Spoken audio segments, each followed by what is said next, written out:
সুশান্ত দেব। আমি আজকে ডক্টর রেড্ডিজের একটি ব্র্যান্ড জেডেক্স, যেটা আমরা কফ সিরাপ হিসাবে ব্যবহার করা হয়, ওই ব্র্যান্ডটির বিষয়ে আপনাদেরকে একটু কিছু বুঝিয়ে বলবো।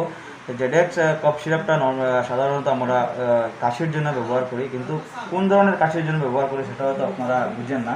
তো জেডেক্স কফ সিরাপটা ড্রাই কফ যাকে বলে, যাকে শুকনো কাশি বলে, মানে আমাদের যখন কাশি হয় তখন অনেক সময় দেখবেন কফটা মানে বাইরে হয়ে আসে না, আর কফটা ভিতরে গলার মধ্যে থেকে যায়, আর সেটাকে আমরা মানে শুকনো কাশি বলি। তো ওই জেডেক্স, সেই শুকনো কাশির জন্য জেডেক্স কফ সিরাপটা আপনারা ব্যবহার করবেন। এটি ডক্টর রেড্ডিসের একটি খুব ভালো ব্র্যান্ড জেডেক্স, যেটাতে ডেক্সট্রোমেথরফান এবং সিপিএম রয়েছে। তো আপনাদের কাছে জেডেক্সটা নিয়ে আমি আসছি। জেডেক্সটা শুকনো কাশির জন্য, তো যেটা কফ মানে বাইরে হয় না, ওই ধরনের কাশির জন্য আপনি জেডেক্সটা ব্যবহার করবেন।